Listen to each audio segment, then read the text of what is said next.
Les jours de fête, après la guerre, dans la lenteur interminable des repas, sortaient du néant et prenaient forme le temps déjà commencé.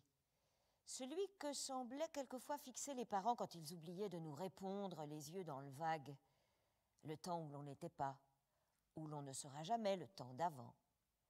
Les voix mêlées des convives composaient le grand récit des événements collectifs auxquels, à force, on croirait avoir assisté.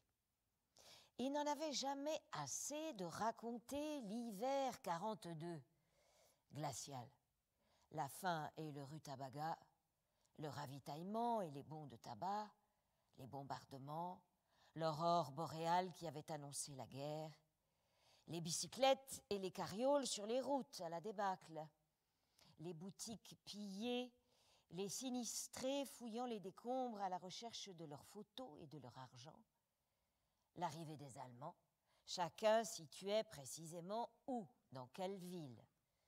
Les Anglais, toujours corrects, les Américains sans gêne, l'école labo, le voisin dans la résistance, la fille X tondue à la libération, le Havre, rasé, où il ne restait plus rien, le marché noir, la propagande, les Boches en fuite traversant la Seine à coups de bec sur des chevaux crevés, la paysanne qui lâche un gros paix dans un compartiment de train où se trouvent des Allemands et proclame à la cantonade « Si on ne peut pas leur dire, on va leur faire sentir !» Sur fond commun de faim et de peur, tout se racontait sur le mode du nous et du on. Mais ils ne parlaient que de ce qu'ils avaient vu. Ils n'avaient pas assez de talent ou de conviction pour parler de ce qu'ils savaient mais qu'ils n'avaient pas vu. Donc, ni des enfants juifs montant dans des trains pour Auschwitz, ni des morts de faim ramassés au matin dans le ghetto de Varsovie, ni des 10 000 degrés à Hiroshima. Ils embrayaient par comparaison sur la guerre d'avant, la grande, celle de 14, gagnée, elle, dans le sang et la gloire, une guerre d'hommes que les femmes de la table écoutaient avec respect. Ils parlaient du chemin des dames et de Verdun, des gazés, des cloches du 11 novembre 1918. Ils nommaient des villages dont pas un enfant parti au front n'était revenu. Ils opposaient les soldats dans la boue des tranchées aux prisonniers de 40, au chaud et à l'abri pendant 5 ans, qui n'avaient même pas reçu de bombes sur la tête. Ils se disputaient l'héroïsme et le malheur.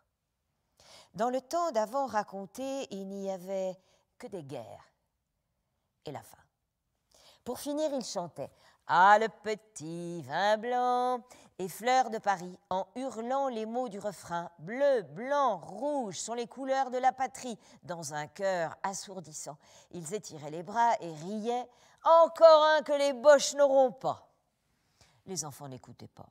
Ils se dépêchaient de quitter la table dès qu'ils en avaient reçu la permission, profitant de la bienveillance générale des jours de fête pour se livrer aux jeux interdits.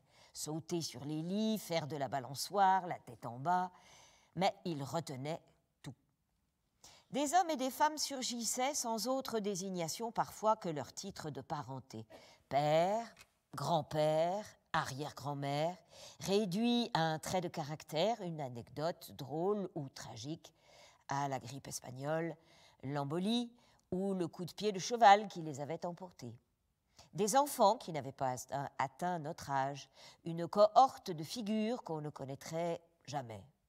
Se mettaient en place les fils d'une parenté difficile à débrouiller durant des années, jusqu'à ce qu'enfin on puisse délimiter correctement les deux côtés et séparer ceux qui nous sont quelque chose par le sang de ceux qui ne nous sont rien.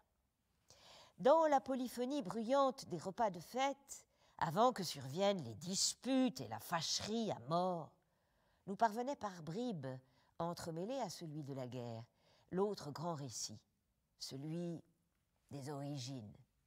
Les voix transmettaient un héritage de pauvreté et de privation antérieur à la guerre et aux restrictions, plongeant dans une nuit immémoriale, dans le temps, dont elles égrenaient les plaisirs et les peines, les usages et les savoirs. Habiter une maison en terre battue, porter des galoches, jouer avec une poupée de chiffon, laver le linge à la cendre de bois, accrocher à la chemise des enfants, près du nombril, un petit sac de tissu avec des gousses d'ail pour chasser les vers. Obéir aux parents et recevoir des calottes, il aurait fait beau répondre.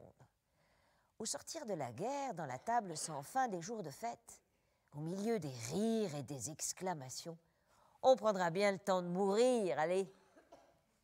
La mémoire des autres nous plaçait dans le monde.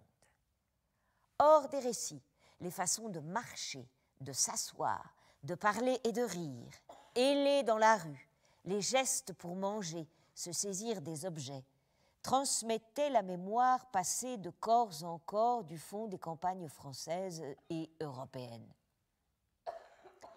Un répertoire d'habitudes, une somme de gestes façonnés par des enfances au champ, des adolescences en atelier, précédées d'autres enfances, jusqu'à l'oubli.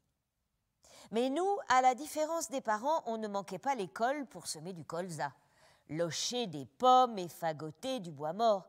Le calendrier scolaire avait remplacé le cycle des saisons. Les années devant nous étaient des classes, chacune superposée au-dessus de l'autre, espace-temps, ouvert en octobre et fermé en juillet. On apprenait des poésies de Maurice Rollinat, Jean Richepin, des chants, Mon beau sapin, roi des forêts. On s'appliquait à faire zéro faute aux dictées de Maurice Genevoix, Lavarande, Émile Moseley, Ernest Perrochon, et l'on récitait les règles de grammaire du bon français. La mort des gens ne nous faisait rien.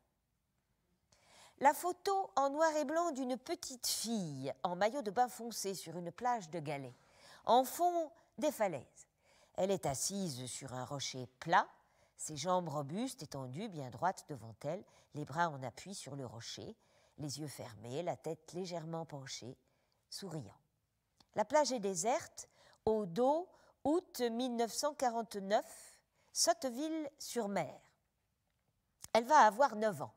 Elle est en vacances avec son père chez un oncle et une tante, des artisans qui fabriquent des cordes. Sa mère est restée à Yvetot tenir le café-épicerie qui ne ferme jamais. Difficile de dire à quoi elle pense ou rêve, comment elle regarde les années qui la séparent de la libération, de quoi elle se souvient sans effort. Sans doute rien dans sa pensée des événements politiques et des faits divers, de tout ce qui sera reconnu plus tard comme ayant fait partie du paysage de l'enfance, un ensemble de choses sues et flottantes, Vincent Auriol, la guerre en Indochine, Marcel Cerdan, champion du monde de boxe, Pierrot le Fou, et Marie Besnard, l'empoisonneuse à l'arsenic. Il n'y a de sûr que son désir d'être grande. La France était immense et composée de populations distinctes par leur nourriture et leur façon de parler, arpentée en juillet par les coureurs du Tour, dont on suivait les étapes sur la carte Michelin punaisée au mur de la cuisine. La plupart des vies se déroulaient dans le même périmètre, d'une 50aine de kilomètres. Quand s'élevait à l'église le grondement vainqueur du cantique « Chez nous, soyez reine », on savait que « chez nous » désignait là où l'on habitait. La ville, au plus le département. L'exotisme commençait à la grande ville la plus proche. Le reste du monde était irréel. On vivait dans la rareté de tout. Des objets, des images, des distractions, des explications de soi et du monde limitées au catéchisme et au sermon de carême du père Riquet, aux dernières nouvelles de demain proférées par la grosse voix de Geneviève Tabouille et aux récits des femmes racontant leur vie et celle de leurs voisins l'après-midi autour d'un verre de café. Le silence était le fond des choses et le vélo mesurait la vitesse de la vie. On vivait dans la proximité de la merde, elle faisait rire. Les garçons et les filles étaient partout séparés. Les garçons, êtres bruyants, sans larmes, toujours prêts à lancer quelque chose, cailloux, marrons, pétards, boules de neige dure, disaient des gros mots, lisaient Tarzan et Bibi Fricotin. Les filles, qui en avaient peur, étaient enjointes de ne pas les imiter, de préférer les jeux calmes, la ronde, la marelle, la bague d'or. Les jeudis, en hiver, elle faisait la classe à des vieux boutons ou des figurines découpées dans l'écho de la mode, disposées sur la table de la cuisine. Encouragées par les mères et l'école, elles étaient rapporteuses. Je vais le dire, constituait leur menace favorite.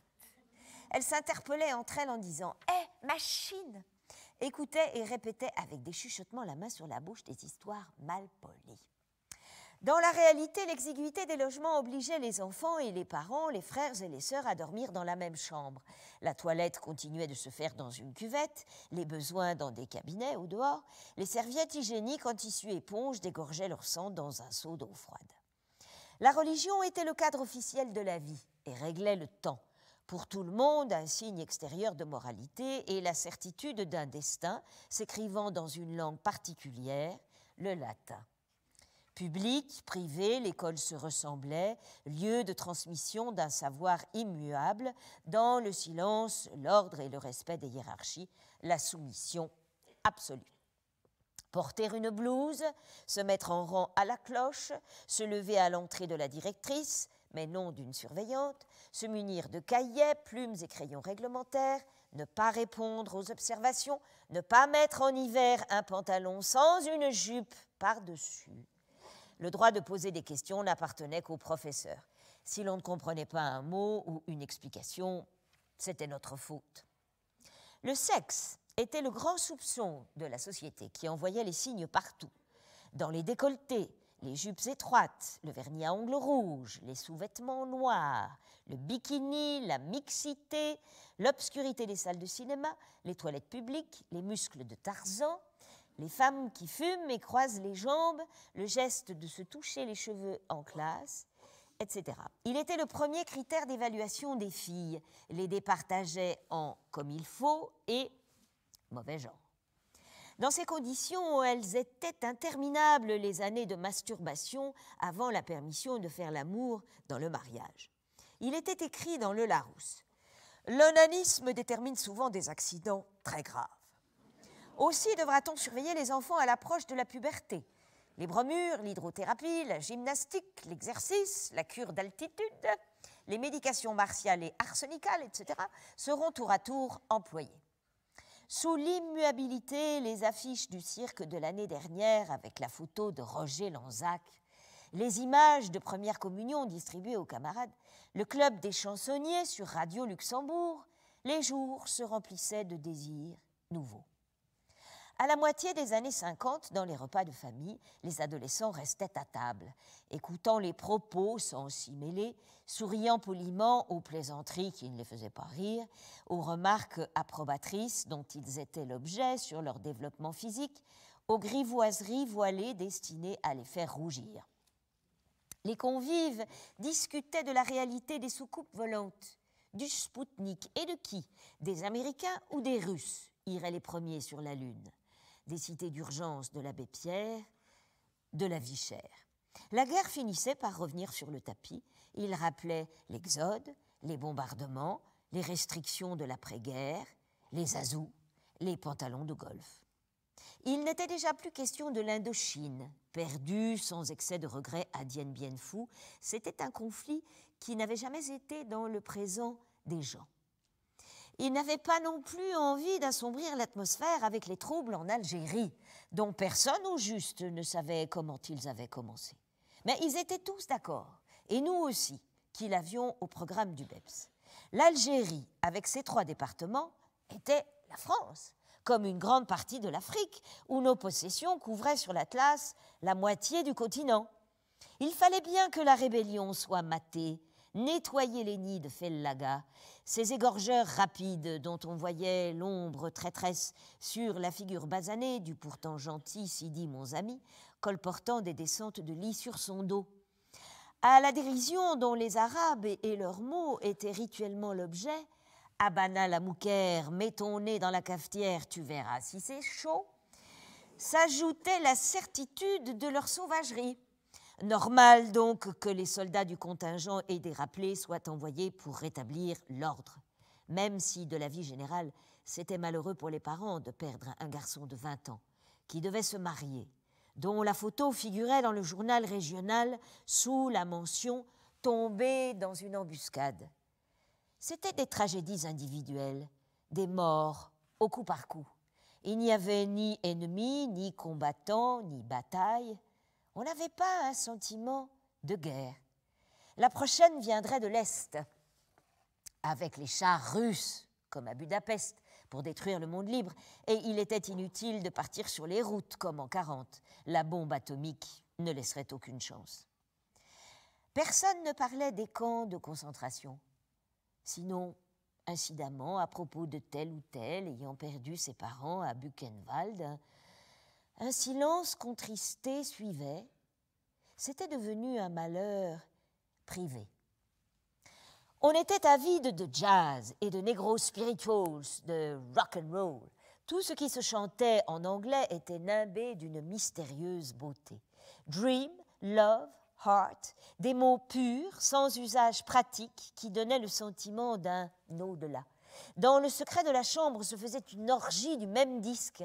C'était comme une drogue qui emportait la tête, éclatait le corps, ouvrait devant soi un autre monde de violence et d'amour. Elvis Presley, Bill Haley, Armstrong, les Platters incarnaient la modernité, l'avenir. Et c'était pour nous, les jeunes, et nous seuls, qu'ils chantaient.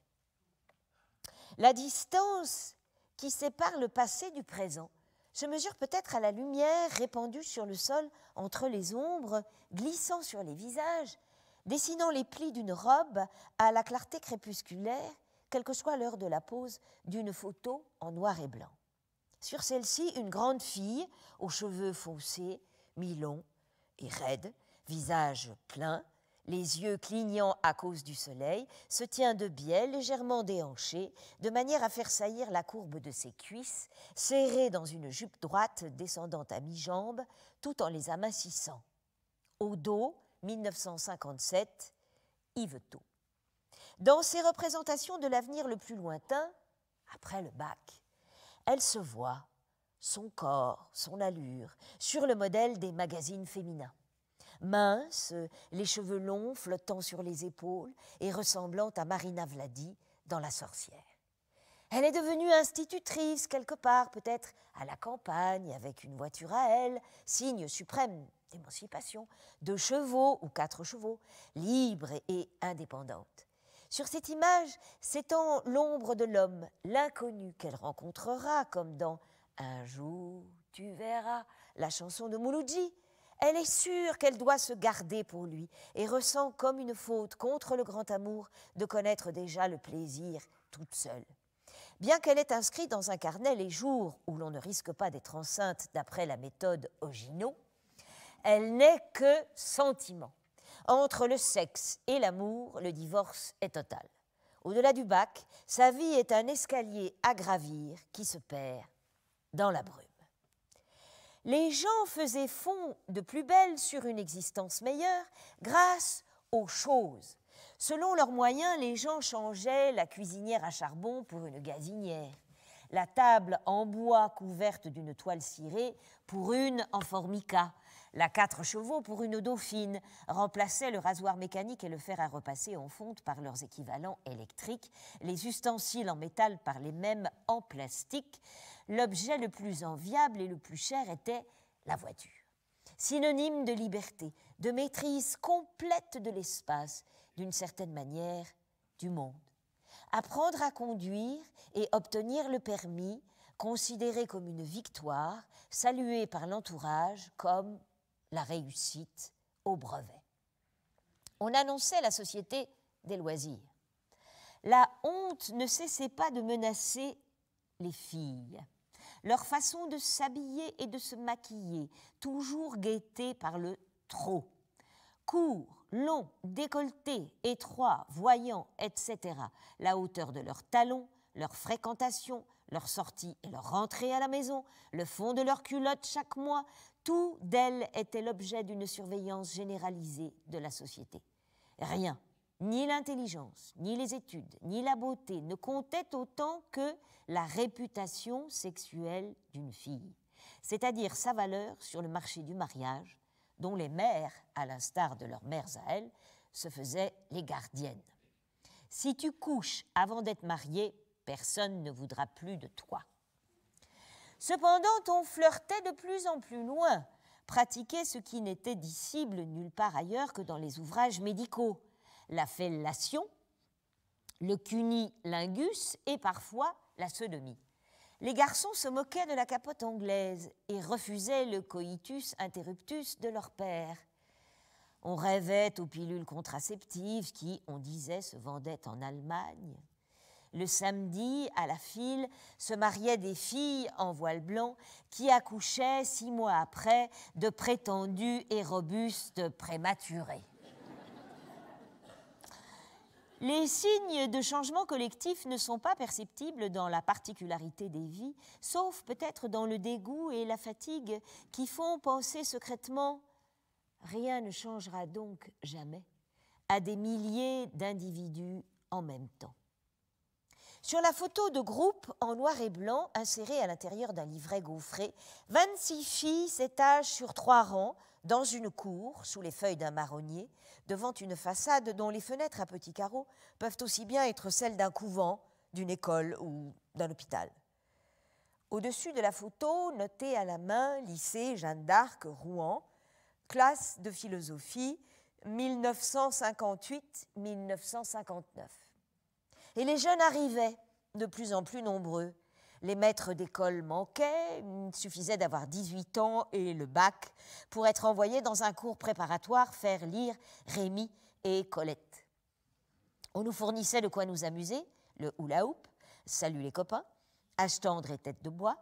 On avait le droit de rien, ni voter, ni faire l'amour, ni même donner son avis. Pour avoir le droit à la parole, il fallait d'abord faire ses preuves d'intégration au modèle social dominant. Entrer dans l'enseignement, à la Poste ou à la SNCF, chez Michelin, chez Gillette, dans les assurances. Gagner sa vie. L'avenir n'était qu'une somme d'expériences à reconduire. Service militaire de 24 mois, travail, mariage, enfant. On attendait de nous l'acceptation naturelle de la transmission. Devant ce futur assigné, on avait confusément envie de rester jeune longtemps. Avoir lu Simone de Beauvoir ne servait à rien qu'à vérifier le malheur d'avoir un utérus.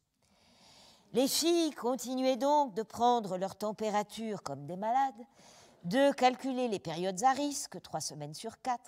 Elles vivaient dans 2 temps différents. Celui de tout le monde, des exposés à faire, des vacances, et celui, capricieux, menaçant, toujours susceptible de s'arrêter, le temps mortel de leur sang. Dans les déjeuners du dimanche au milieu des années 60, quand les parents profitaient de la présence de l'étudiant pour inviter des membres de la famille et des amis, la tablée discutait de l'apparition d'un supermarché et de la construction d'une piscine municipale, des 4L et des Amicis. Ceux qui avaient acheté une télévision discutaient du physique des ministres et des speakerines, parlaient des vedettes qu'ils voyaient à l'écran comme s'il s'agissait des voisins de palier. Ils évoquaient l'an 2000, calculaient leur probabilité d'être encore vivants, l'âge qu'ils auraient. Ils s'amusaient à imaginer la vie à la fin du siècle, les repas remplacés par une pilule, des robots qui feraient tout, des maisons dans la lune. Les souvenirs de l'occupation et des bombardements n'échauffaient plus les convives.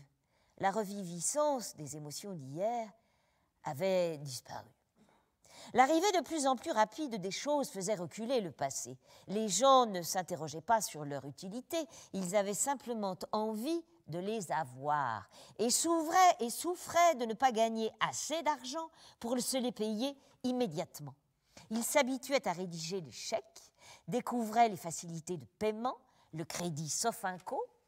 On découvrait le cru et le flambé, le steak tartare au poivre, les épices et le ketchup, le poisson pané et la purée en flocons, les petits pois surgelés, les cœurs de palmier, l'aftershave, l'obao dans la baignoire et le canigou pour les chiens. La profusion des choses cachait la rareté des idées et l'usure des croyances. Parce que les étés finissaient par se ressembler et qu'il était de plus en plus lourd de n'avoir souci que de soi, que l'injonction de se réaliser tournait à vide à force de solitude et de discussions dans les mêmes cafés, que le sentiment d'être jeune se muait en celui d'une durée indéfinie et morne, qu'on constatait la supériorité sociale du couple sur le célibataire. On tombait amoureux avec plus de détermination que les autres fois. Et, un moment d'inattention au calendrier Ogino aidant, on se retrouvait mariés et bientôt parents. La rencontre d'un ovule et d'un spermatozoïde accélérait l'histoire des individus. On ne s'avisait pas d'évaluer ce qu'on vivait par rapport au discours politique, ni aux événements du monde. Sur la photo d'intérieur, en noir et blanc, en gros plan, une jeune femme et un petit garçon assis l'un près de l'autre sur un lit aménagé en canapé avec des coussins devant une fenêtre au voilage transparent. Au mur, un objet africain. À cet instant précis de l'hiver 67, sans doute ne pense-t-elle à rien. Dans la jouissance de la cellule refermée sur eux trois, de l'évacuation provisoire des occupations qui ont principalement pour objet le maintien de cette cellule, la liste des courses, la vérification du linge. Qu'est-ce que tu fais ce soir à dîner?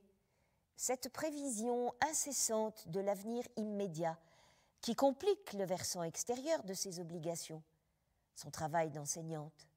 Les moments familiaux sont ceux où elle ressent, pas ceux où elle pense. Dans son journal intime, qu'elle ouvre très rarement, comme s'il constituait une menace contre la cellule familiale, qu'elle n'ait plus le droit à l'intériorité, elle a noté « Je n'ai plus d'idée du tout. Je n'essaye plus d'expliquer ma vie. Et je suis une petite bourgeoise arrivée. » À chaque moment du temps, à côté de ce que les gens considèrent comme naturel de faire et de dire, à côté de ce qu'il est prescrit de penser, autant par les livres, les affiches dans le métro que par les histoires drôles, il y a toutes les choses sur lesquelles la société fait silence et ne sait pas qu'elle le fait, vouant au mal-être solitaire ceux et celles qui ressentent ces choses sans pouvoir les nommer. Silence qui est brisé un jour, brusquement, ou petit à petit, et des mots jaillissent sur les choses, enfin reconnues, tandis que se reforment, au-dessous, d'autres silences. C'était un printemps pareil aux autres, avec un mois d'avril à gibouler et Pâques qui tombait tard. On avait suivi les Jeux olympiques d'hiver avec Jean-Claude Killy, lu Élise ou La vraie vie, changé fièrement la R8 contre une berline Fiat, commencé d'étudier Candide avec les premières G, ne prêtant qu'une attention vague aux troubles dans les universités parisiennes relatées à la radio. Comme d'habitude, il serait réprimé par le pouvoir, mais la Sorbonne fermait. Les épreuves écrites du CAPES n'avaient pas lieu. Il y avait des affrontements avec la police. Un soir, on a entendu des voix haletantes sur Europe numéro 1. Il y avait des barricades au quartier latin, comme à Alger, 10 ans plus tôt, des cocktails Molotov et des blessés. Brusquement, le 1936 des récits familiaux devenait réel. On voyait et on entendait ce qu'on n'avait jamais vu ni entendu depuis qu'on était né, ni cru possible. Des lieux dont l'usage obéissait à des règles admises depuis toujours, où n'étaient autorisées à pénétrer que des populations déterminées. Universités, usines, théâtres s'ouvraient à n'importe qui et l'on y faisait tout, sauf ce pourquoi ils avaient été prévus. Discuter, manger, dormir, s'aimer. Il n'y avait plus d'espace institutionnel et sacré. Les profs et les élèves, les jeunes et les vieux, les cadres et les ouvriers se parlaient. Les hiérarchies et les distances se dissolvaient miraculeusement dans la parole. Et l'on en avait fini avec les précautions oratoires, le langage courtois et châtié, le ton posé et les circonlocutions. Cette distance avec laquelle on s'en rendait compte, les puissants et leurs serviteurs imposaient leur domination. Des voix vibrantes, disaient les choses brutalement, se coupaient sans excuse, les visages exprimaient la colère, le mépris, la jouissance, la liberté des attitudes, l'énergie des corps crevait l'écran. Si c'était la révolution, elle était là, éclatante.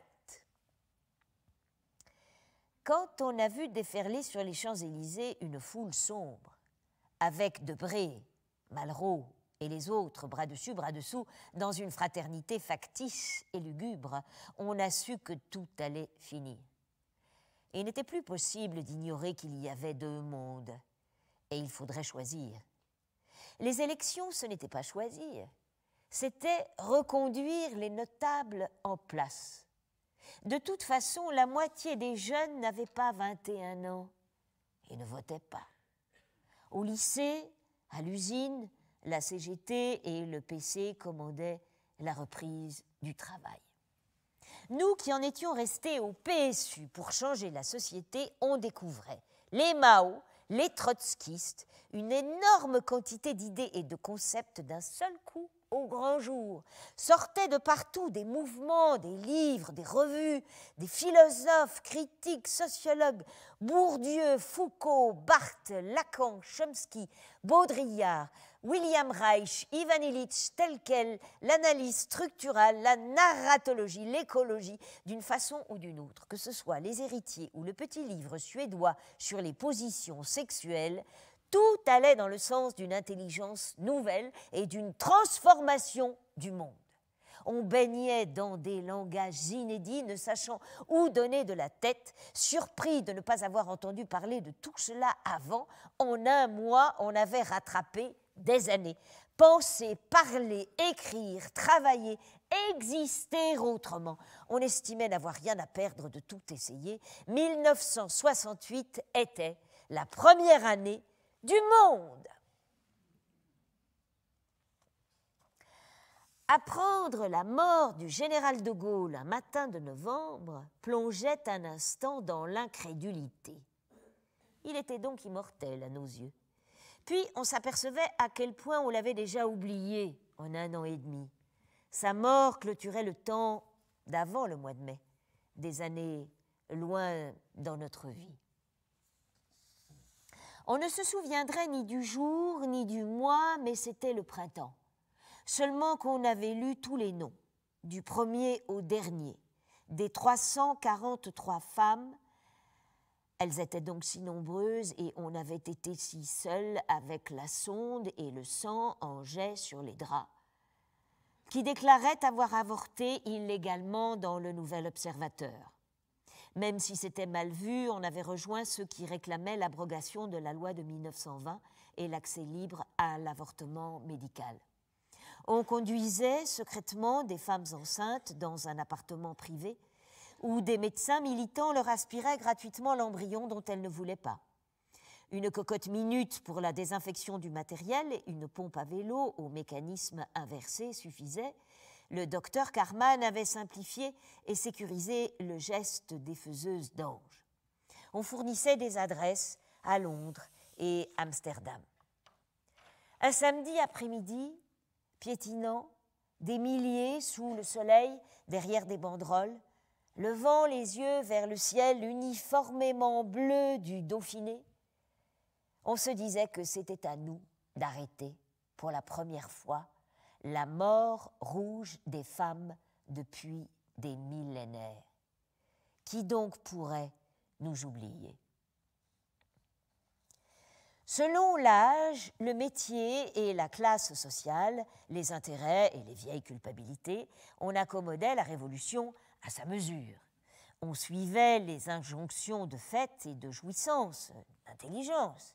Il ne fallait pas mourir idiot. Les uns fumaient de l'herbe, vivaient en communauté, s'établissaient comme ouvriers chez Renault, allaient à Katmandou, d'autres passaient une semaine à Tabarka, lisaient Charlie Hebdo. Fluide glacial, l'écho des savanes, tant qu'on a la santé, métal hurlant, la gueule ouverte, collaient des fleurs sur les portières de leur voiture, des posters rouges du Ché et de la petite fille brûlée au napalm dans leur chambre, portaient un costume Mao ou un poncho et se mettaient à vivre au sol avec des coussins, allumait des bâtonnets d'encens, achetait des produits Maurice Mességuet. Allait voir le Grand Magique Circus, le dernier tango à Paris. Emmanuel retapait une vieille ferme en Ardèche, s'abonnait à 50 millions de consommateurs à cause des pesticides dans le beurre, etc. On cherchait des modèles dans l'espace et le temps, l'Inde et les Cévennes, l'exotisme ou la paysannerie. Il y avait une aspiration à la pureté. La première image du film montre une porte d'entrée qui s'entrebâille. Il fait nuit, se referme et se rouvre. Un petit garçon déboule, s'arrête indécis, blouson orange, casquette à rabat sur les oreilles, clignant des yeux. Puis un autre, plus petit, encapuchonné dans un anorak bleu avec de la fourrure blanche. Le plus grand s'agite, le petit reste pétrifié, les yeux fixes, à croire que le film s'est arrêté. Une femme entre à son tour dans un long manteau cintré, marron, dont la capuche lui dissimule la tête. Quelque chose d'ascétique et de triste, ou de désenchanté dans l'expression. Le sourire est trop tardif pour être spontané. Les gestes traduisent la brusquerie et la nervosité. Les enfants sont de nouveau là, devant elle. Tous trois ne savent pas quoi faire, bougeant bras et jambes, groupés face à la caméra que, accoutumés à la lumière violente, ils regardent. Visiblement, ils ne disent rien. On dirait qu'ils posent pour une photo qui n'en finit pas d'être prise. C'est lui, son mari, qui a filmé ces images, quand elle rentrait des courses avec les enfants ramassés après l'école. L'étiquette sur la bobine du film a pour titre « Vie familiale 72-73 », c'est toujours lui qui filme.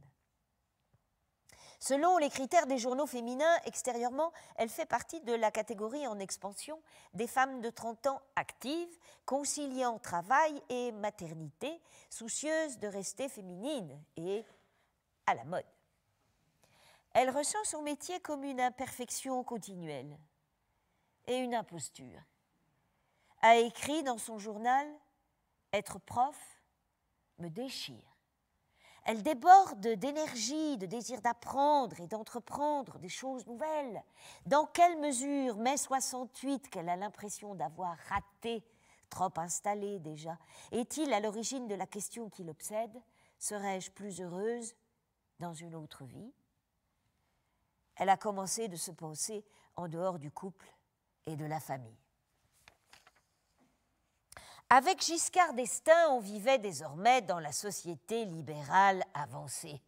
Rien n'était politique ou social, seulement moderne ou non. Tout était affaire de modernité. Les gens confondaient libre et libéral. Pensaient que la société ainsi nommée était celle qui permettait d'avoir le maximum de droits et de choses. On ne s'ennuyait pas spécialement. Même nous qui avions tourné le bouton de la télé le soir de l'élection, aussitôt après avoir entendu Giscard lâcher un « je salue mon compétiteur » comme une série de proutes avec sa bouche en cul de poule, nous étions ébranlés par le vote à 18 ans, le divorce par consentement mutuel, la mise en débat de la loi sur l'avortement. Avions failli pleurer de rage en voyant Simone Veil se défendre seule à l'Assemblée contre les hommes déchaînés de son propre camp. On partait. On s'installait dans une ville nouvelle, à 40 km du périphérique. Une maison légère, dans un lotissement en voie d'achèvement, coloré comme un village de vacances, avec des rues au nom de fleurs. En migrant de la province à la région parisienne, le temps s'était accéléré. Le sentiment de la durée n'était plus le même. Le soir venu, on avait l'impression de n'avoir rien fait, sinon de vagues cours à des classes énervées. Habiter la région parisienne, c'était être jeté sur un territoire dont la géographie échappait, brouillé par les lacis de voies qu'on ne parcourait qu'en voiture, ne pouvoir échapper au spectacle de la marchandise conquérante rassemblée dans des friches ou étalée le long des routes en un cordon hétéroclite d'entrepôts dont les enseignes annonçaient la démesure. Tout salon, Mondial Moquette, Cuir Center, et donnait brusquement une réalité étrange aux pubs des radios commerciales. Saint-Maclou, évidemment. C'était ne pouvoir trouver un ordre heureux dans ce qu'on voyait. La guerre du Vietnam était finie. Nous avions vécu tant de choses depuis son début qu'elles faisaient partie de notre vie. Le jour de la chute de Saïgon, on s'apercevait qu'on n'avait jamais cru possible la défaite des Américains. Ils payaient enfin pour le napalm, la petite fille courant dans une rivière dont le poster ornait nos murs. On ressentait l'allégresse et la fatigue des choses enfin accomplies. Il fallait déchanter. La télévision montrait des grappes humaines agglutinées sur des embarcations, fuyant le Vietnam communiste. Au Cambodge, la bouille civilisée du débonnaire roi Sihanouk, abonné au canard enchaîné, ne parvenait pas à cacher la férocité des Khmers rouges. Mao mourait, et l'on se souvenait d'un matin d'hiver où, dans la cuisine, avant de partir pour l'école, on avait entendu crier « Staline est mort ». À la fin des années 70, dans les repas de famille dont la tradition se maintenait, malgré la dispersion géographique des uns et des autres, la mémoire raccourcissait. Autour des coquilles Saint-Jacques, du rôti de bœuf provenant de chez le boucher, non d'une grande surface, assortie de pommes dauphines, surgelées mais aussi bonnes que les vraies, assurait-on, la conversation roulait sur les voitures et la comparaison des marques, le projet de faire construire ou d'acheter de l'ancien, les dernières vacances, la consommation du temps et des choses, dans l'évitement instinctif des sujets réveillant les vieilles envies sociales, les disparités culturelles, on détaillait le présent commun. Les plastiquages en Corse, les attentats en Espagne et en Irlande, les diamants de Bokassa, le pamphlet Hasard Destin, la candidature de Coluche au présidentiel, Björn Borg, le colorant E123, les films, la grande bouffe que tout le monde avait vue, sauf les grands-parents qui n'allaient jamais au cinéma. Le lien avec le passé s'estompait. On transmettait juste le présent. Le temps des enfants remplaçait le temps des morts. Interrogés prudemment sur leurs distractions et leur musique préférée, les adolescents répondaient de façon docile, laconiques et méfiants, sûrs qu'au fond nous ne nous intéressions pas à leur goût, sinon comme signe de quelque chose qu'ils percevaient confusément, peut-être leur être caché, dont ils ne tenaient pas à nous instruire. Les regardant gentils avec leur pull en V sur une chemise à carreaux, leur coiffure sage, nous pensions que pour le moment, ils étaient encore sauvés de la drogue, de la schizophrénie et de la NPE. Et nous, à l'orée de la décennie 80, où nous atteindrions les 40 ans, dans la douceur lasse d'une tradition accomplie, parcourant les visages de la table qui, à contre-jour, semblait noire, on était saisi fugitivement par l'étrangeté de la répétition d'un rite, où l'on occupait maintenant la place du milieu, entre deux générations. Un vertige de l'immuable, comme si rien n'avait bougé dans la société. Dans le brouhaha des voix, brusquement perçues comme détachées des corps, on savait que le repas de famille était un endroit où la folie pouvait survenir et on renverserait la table en hurlant.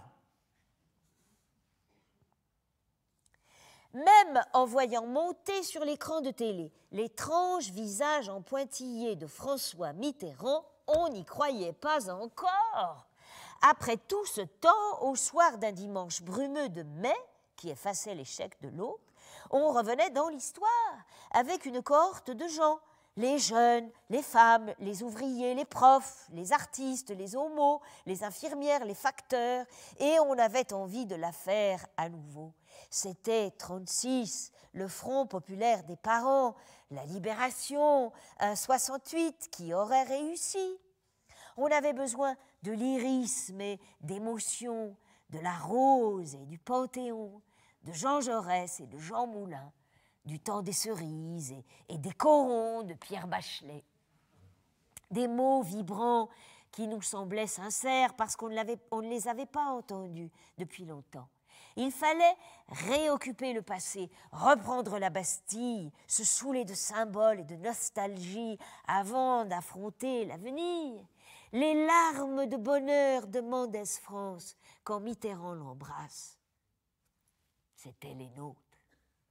Tout paraissait possible. Tout était nouveauté. On aurait su dater quand la crise, donnée obscure et informe, était devenue pour tous l'origine et l'explication du monde, la certitude du mal absolu. Mais elle l'était quand Yves Montand, en costume 3 pièces, soutenu par Libération, qui n'était décidément plus le journal de Sartre, nous a expliqué que le remède miracle à la crise était l'entreprise, dont toute la beauté eschatologique s'incarnerait plus tard dans l'image et la voix de Catherine Deneuve, au service de la Banque de Suez pour en vanter l'ouverture aux capitaux privés. L'entreprise était la loi naturelle, la modernité, l'intelligence. Elle sauverait le monde. On ne comprenait pas alors pourquoi des usines débauchaient et fermaient.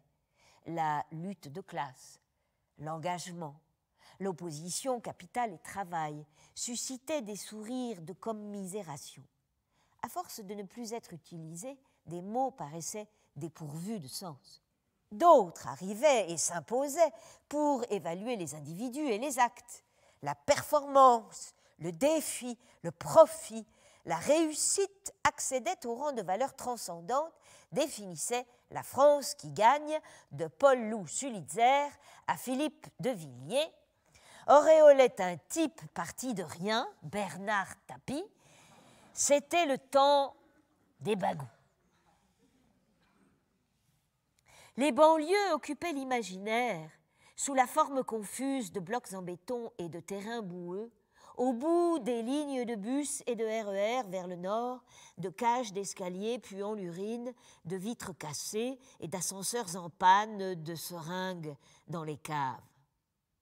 Les jeunes des banlieues constituaient une catégorie à part des autres jeunes, non civilisés, vaguement redoutables, très peu françaises, même s'ils étaient nés là, que des profs admirables, des flics et des pompiers allaient affronter courageusement sur leur territoire.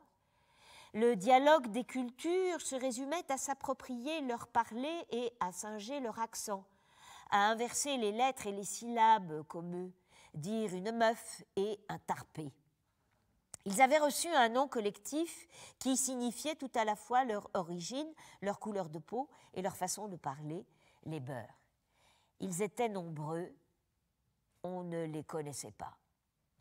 Ressurgissait un type d'extrême droite, Jean-Marie Le Pen, qu'on se rappelait avoir vu autrefois, avec un bandeau noir sur l'œil, comme Moshe Dayan. Les jeunes étaient raisonnables, pour l'essentiel, ils pensaient comme nous. Ils ne chahutaient pas au lycée, ne contestaient ni les programmes, ni le règlement, ni l'autorité, et ils acceptaient de s'ennuyer pendant les cours. Ils ouvraient le frigo et les placards à leur guise pour manger des danettes, des bolinos et du Nutella à n'importe quelle heure, couchaient avec leurs petits amis chez nous. Ils n'avaient pas le temps de tout, de faire du sport, de la peinture, le ciné-club et les voyages scolaires. Ils ne nous en voulaient de rien. Les journalistes les appelaient la bof génération. Ils nous en remontraient sur la tolérance, l'antiracisme, le pacifisme et l'écologie. Ils ne s'intéressaient pas à la politique, mais ils adoptaient tous les mots d'ordre généreux. Le slogan fait pour eux « touche pas à mon pote », acheter le disque contre la faim en Éthiopie, suivait la marche des beurs. Ils se montraient sourcilleux sur le droit à la différence. Ils avaient une vision morale du monde. Ils nous plaisaient. Dans les déjeuners de fête, les références au passé se raréfiaient. Il était hors d'intérêt d'exhumer pour les jeunes convives les grands récits de notre entrée dans le monde. Et nous avions autant horreur qu'eux des guerres et de la haine entre les peuples. Nous n'évoquions pas davantage l'Algérie, le Chili ou le Vietnam, ni mai 68, ni la lutte pour l'avortement libre. Nous n'étions contemporains que de nos enfants. L'identité qui jusque-là n'avait eu de sens que sur une carte avec photo dans le portefeuille, devenait un souci prépondérant. Personne ne savait exactement en quoi cela consistait. Dans tous les cas, c'était quelque chose qu'il fallait posséder, retrouver, conquérir, affirmer, exprimer un bien précieux et suprême. Dans le monde, des femmes se voilaient de la tête aux pieds. La religion catholique s'était effacée sans tapage du cadre de la vie. Les familles n'en transmettaient plus la connaissance ni l'usage. En dehors de quelques rites, on n'avait plus besoin d'elle comme signe de respectabilité, comme si elle avait trop servi, usée par des milliards de prières, de messes et de processions durant 2 millénaires. La liberté sexuelle avait démodé la luxure, les histoires paillardes de bonnes sœurs et le curé de Camaret. L'Église ne terrorisait plus l'imaginaire des adolescents pubères. Elle ne réglementait plus les échanges sexuels et le ventre des femmes était sorti de son emprise. En perdant son champ d'action principal, le sexe, elle avait tout perdu. À ce moment de sa vie, elle est divorcée. Vit seule avec ses 2 fils, a un amant. Elle a dû vendre la maison achetée il y a 9 ans, des meubles, avec une indifférence qui la surprend. Elle est dans la dépossession matérielle et la liberté, comme si le mariage n'avait été qu'un intermède. Elle a l'impression de reprendre son adolescence là où elle l'a laissée, retrouvant la même attente, la même façon essoufflée de courir au rendez-vous sur ses hauts talons, d'être sensible aux chansons d'amour, les mêmes désirs, mais sans honte de les assouvir à la perfection, capable de se dire « j'ai envie de baiser ». Parce que dans sa solitude retrouvée, elle découvre des pensées et des sensations que la vie en couple obnubile, l'idée lui est venue d'écrire une sorte de destin de femme entre 1940 et 1985, quelque chose comme une vie de Maupassant qui ferait ressentir le passage du temps en elle et hors d'elle, dans l'histoire. Un roman total qui s'achèverait dans la dépossession des êtres et des choses, parents, maris, enfants qui partent de la maison, meubles vendus. Parce qu'il y avait déjà eu lieu et qu'on l'avait connu, on a pensé que c'était un événement quand les étudiants et les lycéens sont descendus dans la rue 2 mois après contre la loi de Vaquet. On osait espérer, on s'émerveillait, mai 68, en hiver, on prenait un coup de jeûne. Mais ils nous remettaient à notre place. Sur les calicots, ils écrivaient « 68, c'est vieux, 86, c'est mieux ». Pour la première fois, on voyait dans sa réalité massive, impressionnante, la génération d'après la nôtre. Les filles en première ligne avec les garçons, les beurs, tout le monde en jean. Le nombre les rendait adultes. Étions-nous si vieux déjà? Un garçon de 22 ans, qui ressemblait sur les photos à un enfant, mourait sous les coups des voltigeurs de la police rue Monsieur-le-Prince. On défilait sombrement, par milliers, derrière les banderoles, avec son nom, Malik Oussekine. Le gouvernement retirait la loi, les manifestants retournaient à la fac et au lycée, ils étaient pragmatiques, ils ne voulaient pas changer la société, seulement qu'il ne leur soit pas mis des bâtons dans les roues pour s'y faire une bonne place. Le temps toujours plus fiévreux des médias nous obligeait de penser l'élection présidentielle, décomptait les mois et les semaines qui nous en séparaient. Les gens préféraient regarder la ménagerie du Bébête Show sur TF1, rêver aux vacances prochaines en écoutant Désirless chanter « Voyage, voyage ». C'était bien assez d'avoir peur maintenant de faire l'amour avec le sida qui n'était pas seulement une maladie d'homosexuels et de drogués comme on l'avait cru. Entre la fin de la peur d'être enceinte et celle de devenir séropositive, on trouvait que le délai de tranquillité avait été court. De toute façon, par rapport à 81, le cœur n'y était pas. Nous n'avions ni attente, ni espérance, seulement le désir de garder Mitterrand plutôt que d'avoir Chirac. Il était tonton, rassurant, un homme du centre, entouré de ministres BCBG, dont les gens de droite ne craignaient plus rien. On regardait ailleurs. La condamnation à mort par l'imam Khomeini d'un écrivain d'origine indienne, Salman Rushdie, seulement coupable d'avoir offensé Mahomet dans son livre, parcourait la surface de la terre et nous ébahissait. Du coup, 3 filles qui s'obstinaient à venir au collège avec un foulard sur la tête apparaissaient comme les fourrières de l'intégrisme musulman, obscurantistes et misogynes, fournissant enfin l'occasion de penser et de suggérer que les Arabes n'étaient pas des immigrés comme les autres. Les gens se découvraient trop bons. Rocard avait déjà soulagé d'innombrables consciences en déclarant que la France ne peut pas accueillir toute la misère du monde. Les Allemands de l'Est franchissaient les frontières, processionnaient autour des églises avec des bougies pour faire tomber Honecker. Le mur de Berlin s'écroulait. C'était une époque rapide, avec des tyrans exécutés après 1 heure de procès, des charniers d'où étaient exhibés des cadavres terreux. Ce qui arrivait outrepassait l'imagination. On avait donc cru le communisme immortel. Et nos émotions ne suivaient pas la réalité. L'avènement d'un nouvel ordre mondial était annoncé. La fin de l'histoire était proche. La démocratie s'étendrait sur toute la terre. Jamais la croyance au nouveau dans la marche du monde n'avait été aussi convaincue. En pleine canicule, l'ordre torpide des vacances était secoué. Le titre, énorme, à la une des journaux, « Saddam Hussein envahit le Koweït », en rappelait un autre, à la même date, 51 ans plus tôt, que nous avions vu souvent reproduit, « L'Allemagne envahit la Pologne ». Il y avait un besoin de guerre, comme si les gens avaient manqué d'événements depuis longtemps. Dans l'enchantement des choses simplifiées par les médias, les gens étaient persuadés de la délicatesse technologique des bombes, croyaient à une guerre propre, aux armes intelligentes et aux frappes chirurgicales, une guerre policée, écrivait Libération. Un grand souffle belliqueux et vertueux s'exhalait. Foutre la pâtée à Saddam était une guerre juste, la guerre du droit.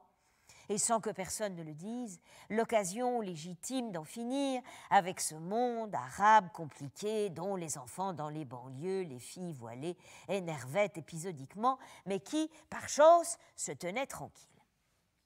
Plus que jamais, les femmes constituaient un groupe surveillé, dont les comportements, les goûts et les désirs faisaient l'objet d'un discours assidu, d'une attention inquiète et triomphante.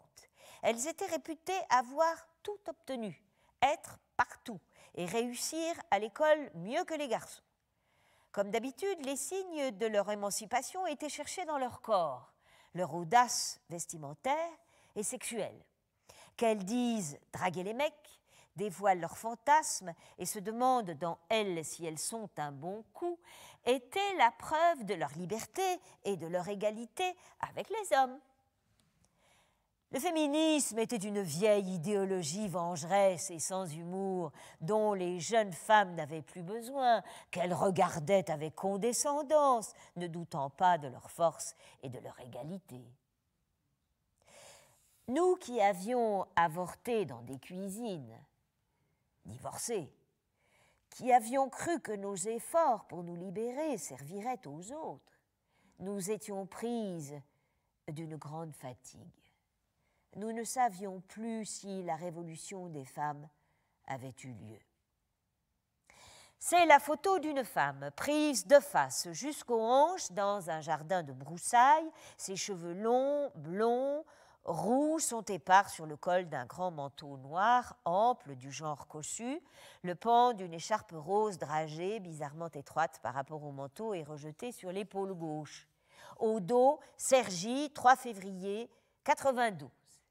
Elle dégage une impression d'abandon maîtrisé, de plénitude, comme les journaux féminins disent pour les femmes entre 40 et 55 ans. La photo a été prise dans le jardin en contrebas de la maison où elle vit seule avec ce chat. De fait, une chatte d'1 an et demi. Il y a 10 ans, vivait ici son mari, 2 adolescents, sa mère de temps en temps. Elle était le centre d'un cercle qui n'aurait pu tourner sans elle, de la décision du lavage des draps aux réservations d'hôtels pour les vacances. Son mari est loin, remarié, avec un enfant, sa mère morte. Ses fils habitent ailleurs. Elle constate cette dépossession sereinement comme une trajectoire inéluctable. Elle voudrait réunir ces multiples images d'elle, séparées, désaccordées, par le fil d'un récit, celui de son existence depuis sa naissance pendant la Seconde Guerre mondiale jusqu'à aujourd'hui. Une existence singulière, donc, mais fondue aussi dans le mouvement d'une génération. Au milieu des années 90, à la table où l'on avait réussi à réunir un dimanche midi les enfants, bientôt trentenaires, et leurs amis, qui n'étaient pas les mêmes que l'année d'avant, passagers et passagères d'un cercle familial d'où, à peine entrés, ils étaient ressortis, autour d'un gigot d'agneau ou de tout autre plat dont, faute de temps, d'argent ou de savoir-faire, on savait qu'ils ne mangeaient pas hors de chez nous, Saint-Julien ou d'un Chassagne-Montrachet pour éduquer le goût de ces buveurs de Coca-Cola ou de bière, le passé indifférait. La conversation, dominée par les voix masculines, avait pour sujet le plus sérieux les compétences de leur bécane, terme sous lequel, resté au sens de vélo, on avait peine à identifier un ordinateur. La comparaison du PC et du Mac, des mémoires et des programmes, nous attendions des bonheurs qu'ils sortent de leur langage rebutant d'initiés que nous n'avions pas envie d'éclaircir et retournent à l'échange de choses communes. Ils évoquaient la dernière couverture de Charlie Hebdo, la dernière émission d'arrêt sur image, la série X-Files, citait des films américains et japonais, nous conseillait d'aller voir C'est arrivé près de chez vous et Réservoir Dogs, dont il racontait la première scène avec enthousiasme, moquait affectueusement nos goûts musicaux de chiottes et proposait de nous passer le dernier Arthur H. Et regardant, écoutant ces enfants devenus adultes, on se demandait ce qui nous liait. Ni le sang, ni les gènes, seulement le présent de milliers de jours ensemble, des paroles et des gestes, des nourritures, des trajets en voiture, des millions d'expériences communes, sans trace consciente. Ils partaient en nous embrassant 4 fois sur les joues, dans cette inquiétude sans fond que nous avions pour eux, renforcée par la croyance que nous étions plus forts à leur âge, nous les éprouvions fragiles dans un avenir informe. Entre ce qui n'est pas encore et ce qui est, la conscience reste vide un court instant. On regardait sans comprendre l'énorme titre à la une du Monde « François Mitterrand est mort ». La foule se reformait, comme en décembre, sur la place de la Bastille, dans la nuit. On continuait d'avoir besoin d'être ensemble, et c'était la solitude. Et on ne vieillissait pas. Rien des choses autour de nous ne durait assez pour accéder au vieillissement. Elles étaient remplacées, réhabilitées à toute allure. La mémoire n'avait pas le temps de les associer à des moments de l'existence. Sur le fond d'un ciel bleu pâle et d'une plage de sable presque déserte, labourée de sillons comme un champ par des engins, se découpe un petit groupe serré de 2 femmes et de 2 hommes. Les 4 visages rapprochés sont partagés chacun en une zone sombre et une zone lumineuse par le soleil qui vient de la gauche. Trouville, mars 1999. Ils ont marché jusqu'aux Roches Noires, l'escalier qui porte le nom de Marguerite Duras. Reviennent. Dans la lenteur, la contemplation vague d'une déambulation en groupe, l'ajustement désordonné, rompu des pas, peut-être a-t-elle éprouvé, regardant les dos et les jambes de ses fils qui la précèdent avec leurs compagnes, entendant leur voix grave, une espèce d'incrédulité. Comment se fait-il que ces hommes soient ses enfants?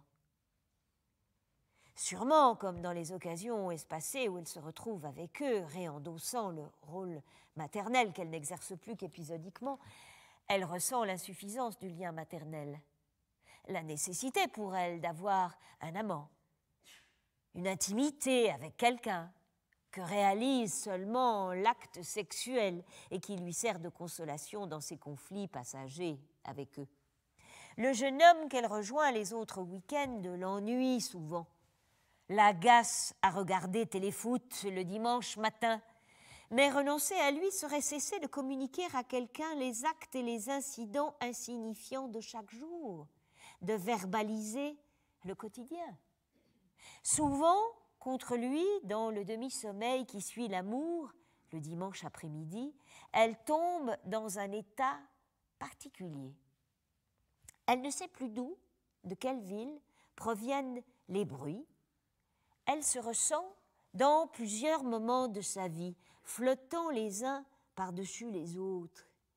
C'est un temps d'une nature inconnue qui s'empare de sa conscience et aussi de son corps. Un temps dans lequel le présent et le passé se superposent sans se confondre, où il lui semble réintégrer fugitivement toutes les formes de l'être qu'elle a été.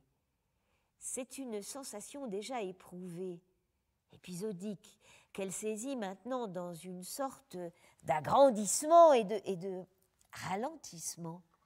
Elle lui a donné un nom, la sensation palimpseste. Dans son projet d'écriture sur une femme ayant vécu de 1940 à aujourd'hui, qui la tient de plus en plus, avec la désolation, la culpabilité même de ne pas le réaliser, elle voudrait, sans doute influencée par Proust, que cette sensation en constitue l'ouverture, par besoin de fonder sur une expérience réelle son entreprise. L'an prochain, elle sera à la retraite. Elle jette déjà des cours, des notes sur des livres et des ouvrages qui lui ont servi à les préparer, se dépouillant de ce qui a été l'emballage de sa vie, comme pour faire place nette à son projet d'écrire, n'ayant plus aucun motif à invoquer pour le repousser. De prime abord, c'était quelque chose qui ne pouvait être cru, comme le montrerait ultérieurement un film où l'on voit George W. Bush sans réaction, tel un enfant perdu quand on lui annonce la nouvelle à l'oreille, ni pensée ni ressenti, juste regarder sur l'écran de télévision encore et encore les tours jumelles de Manhattan s'effondrant l'une après l'autre en cet après-midi de septembre, qui était le matin à New York mais resterait toujours pour nous l'après-midi, comme si, à force de voir les images, cela allait devenir réel. On ne parvenait pas à sortir de la sidération. On en jouissait via les portables avec le maximum de gens. Le discours et les analyses affluaient. Le 11 septembre refoulait toutes les dates qui nous avaient accompagnés jusqu'ici. De la même façon qu'on avait dit après Auschwitz, on disait après le 11 septembre. Un jour unique. Ici commençait on ne savait pas quoi, le temps aussi se mondialisait.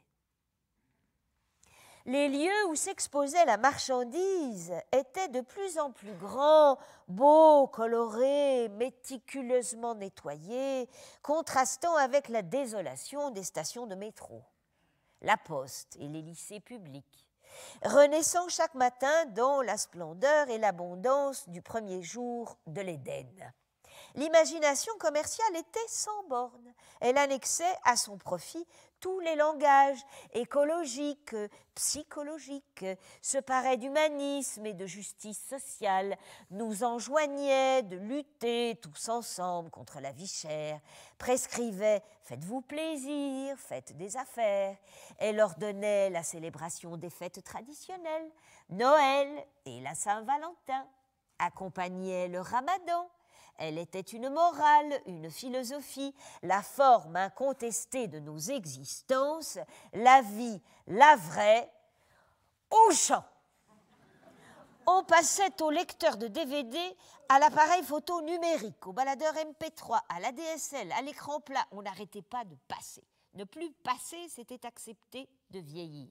Au fur et à mesure que l'usure se marquait sur la peau, qu'elle affectait insensiblement le corps, le monde nous abreuvait de choses neuves. Notre usure et la marche du monde allaient en sens inverse. Nous étions débordés par le temps des choses. Un équilibre tenu longtemps entre leur attente et leur apparition, entre la privation et l'obtention, était rompu. La nouveauté ne suscitait plus de diatribes ni d'enthousiasme, elle ne hantait plus l'imaginaire, c'était le cadre normal de la vie. Le concept même de nouveau disparaîtrait peut-être, comme déjà presque celui de progrès. Nous y étions condamnés. Le clic sautillant et rapide de la souris sur l'écran était la mesure du temps. Et l'on avait en soi une grande mémoire vague du monde. De presque tout, on ne gardait que des paroles, des détails, des noms. Tout ce qui faisait dire à la suite de Georges Perec, je me souviens. Du baron Empin, des picorettes, des chaussettes de Bérégovoy, de Vaquet, de la guerre des Malouines, du petit déjeuner Benko. Mais ce n'était pas de vrais souvenirs. On continuait d'appeler ainsi quelque chose d'autre, des marqueurs d'époque. Le processus de mémoire et d'oubli était pris en charge par les médias. Il commémorait tout ce qui pouvait l'être. L'appel de l'abbé Pierre, la mort de Mitterrand et de Marguerite Duras, le début et la fin des guerres, le pied sur la lune, Tchernobyl, le 11 septembre. Chaque jour avait son anniversaire d'une loi, de l'ouverture d'un procès, d'un crime. Il découpait le temps en années yéyé, babacool, sida, diviser les gens en générations, De Gaulle, Mitterrand, 68, baby-boom, numérique. On était de toutes et d'aucune. Nos années à nous n'étaient pas là. Nous mutions. Nous ne connaissions pas notre forme nouvelle. Si on essayait de recenser les choses survenues en dehors de soi, on voyait, à partir du 11 septembre, un surgissement d'événements rapides, une succession d'attentes et de peurs, de temps interminables et d'explosions qui sidéraient ou affligeaient violemment. Rien ne sera plus comme avant était le leitmotiv. Puis disparaissait, oublié, irrésolu, commémoré l'année d'après, sinon le mois, comme de l'histoire lointaine.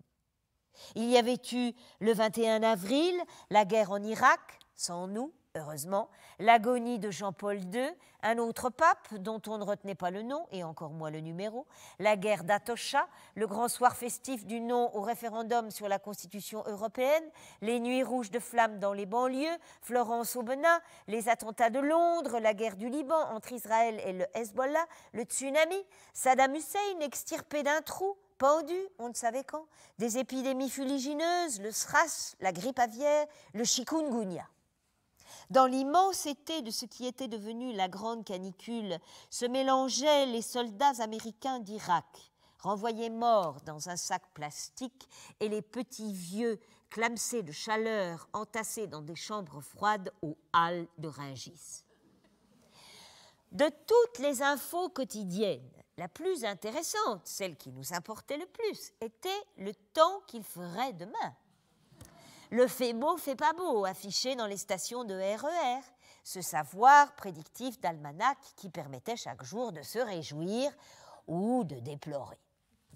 Au milieu de cette première décennie du XXIe siècle, qu'on n'appelait jamais année zéro, à la table, nous avions réuni les enfants, bientôt quadragénaires, même si en jeans et converse, ils avaient toujours l'air d'adolescents, leurs compagnons et compagnes, les mêmes depuis plusieurs années, et les petits-enfants leur adjoignant la présence de l'homme passé du statut transitoire d'amant caché à celui de compagnon stable, admissible dans les réunions familiales, la conversation fourmillait d'abord de questions réciproques sur le travail, précaire ou menacé par un plan social dû au rachat de l'entreprise, les modes de transport, les horaires et les congés, le nombre de cigarettes par jour et l'arrêt du tabac, sur les loisirs, photos et musique, téléchargements, sur les derniers achats d'objets nouveaux, la dernière version de Windows, le dernier modèle de portable, la 3G, sur le rapport à la consommation et l'usage du temps.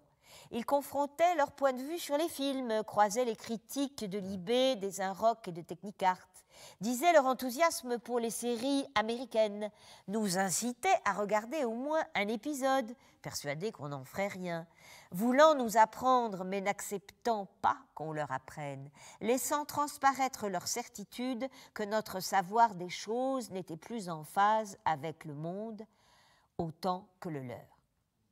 Dans la vivacité des échanges, il n'y avait pas assez de patience pour les récits. Sur cette photo prélevée parmi des centaines contenues dans des pochettes photoservice ou stockées dans un fichier informatique, une femme d'un certain âge, aux cheveux blonds roux, en pull noir, décolleté, est assise, presque renversée dans un gros fauteuil chamarré, et entoure de ses deux bras une petite fille en jean et pull de camionneur vert pâle, installée de guingois sur ses genoux croisés, dont l'un seulement est visible, gainé de noir. Les deux visages sont rapprochés, légèrement décalés. Celui de la femme, pâle, avec une rougeur éparse d'après-repas, un peu émacié, le front strié de rides. Celui de l'enfant, mat, de grands yeux bruns, sérieux, en train de dire quelque chose. Les mains de la femme, aux articulations marquées, presque noueuses, en avancée sur la photo, paraissent démesurées. Son sourire, sa façon de fixer l'objectif, son geste d'enserrer l'enfant, moins de possession que d'offrande, évoquent un tableau de transmission familiale, l'établissement d'une filiation, grand-mère présentant sa petite fille. Au dos, Cergy, 25 décembre 2006.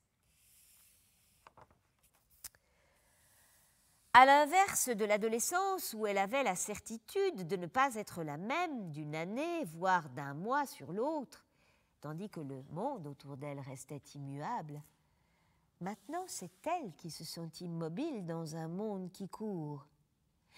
Elle a perdu son sentiment d'avenir, cette sorte de fond illimité sur lequel se projetaient ses gestes, ses actes, une attente de choses inconnues. C'est un sentiment d'urgence qui le remplace, la ravage. Elle a peur qu'au fur et à mesure de son vieillissement, sa mémoire ne redevienne celle nuageuse et muette qu'elle avait dans ses premières années de petite fille, dont elle ne se souviendra plus. C'est maintenant qu'elle doit mettre en forme par l'écriture son absence future, entreprendre ce livre encore à l'état d'ébauche et de milliers de notes qui double son existence depuis plus de 20 ans, devant couvrir du même coup une durée de plus en plus longue. Ce qui compte pour elle, c'est de saisir cette durée qui constitue son passage sur la Terre à une époque donnée, ce temps qu'il a traversé, ce monde qu'elle n'a enregistré rien qu'en vivant. Ce que ce monde a imprimé en elle et ses contemporains, elle s'en servira pour reconstituer un temps commun, celui qui a glissé d'il y a si longtemps à aujourd'hui, pour, en retrouvant la mémoire de la mémoire collective, dans une mémoire individuelle, rendre la dimension vécue de l'histoire. Ce ne sera pas un travail de remémoration tel qu'on l'entend généralement, visant à la mise en récit d'une vie, à une explication de soi. Elle ne regardera en elle-même que pour y retrouver le monde, la mémoire et l'imaginaire des jours passés du monde.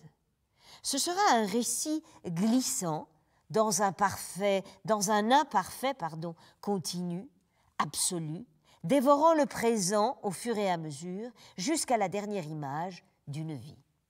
Une coulée suspendu cependant à intervalles réguliers par des photos et des séquences de films qui saisiront les formes corporelles et les positions sociales successives de son être.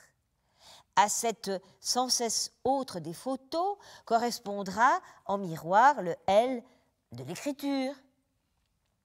Aucun « je » dans ce qu'elle voit comme une sorte d'autobiographie impersonnelle, mais « on » et « nous », comme si à son tour elle faisait le récit des jours d'avant.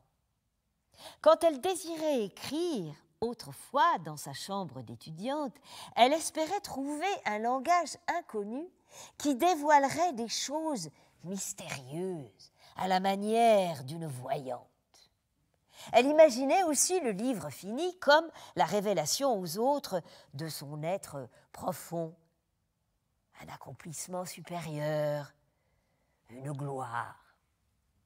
Par la suite, dans des classes brutales de 40 élèves, derrière un caddie au supermarché, sur les bancs du jardin public à côté d'un landau, ses rêves l'ont quittée. Il n'y avait pas de monde ineffable surgissant par magie de mots inspirés, et elle n'écrirait jamais qu'à l'intérieur de sa langue, celle de tous, le seul outil avec lequel elle comptait agir sur ce qui la révoltait. Alors le livre à faire représentait un instrument de lutte.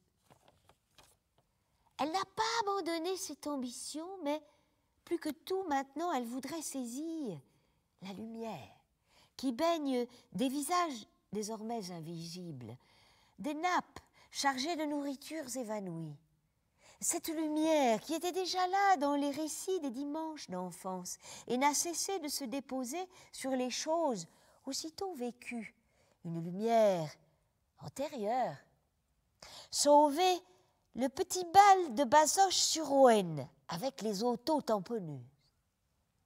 La chambre d'hôtel rue Beauvoisine à Rouen, non loin de la librairie Van Moé, où Kayat avait tourné une scène de Mourir d'aimer. La tireuse de vin au carrefour de la rue du Parmelan, Annecy. Le manège du parc thermal de Saint-Honoré-les-Bains. La toute jeune femme en manteau rouge qui accompagnait l'homme titubant sur le trottoir qu'elle était allée chercher au café Le Duguesclin en hiver à La Roche-Posay.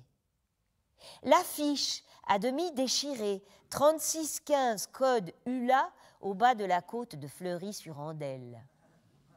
Un bar et un jukebox qui jouaient Apache à Telly O'Connor, Finchley. Une maison au fond d'un jardin, 35 avenue Edmond-Rostand, à Villiers-le-Bel. Le regard de la chatte noire et blanche au moment de s'endormir sous la piqûre. L'homme en pyjama et chaussons, tous les après-midi dans le hall de la maison de retraite à Pontoise, qui pleurait en demandant aux visiteurs d'appeler son fils, entendant un bout de papier sale où était écrit un numéro. La femme de la photo du massacre de Hossine, Algérie, qui ressemblait à une pietà. L'éblouissant soleil sur les murs de San Michele depuis l'ombre des Fondamenta Nuove. Sauver quelque chose du temps où l'on ne sera plus jamais.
Bonsoir.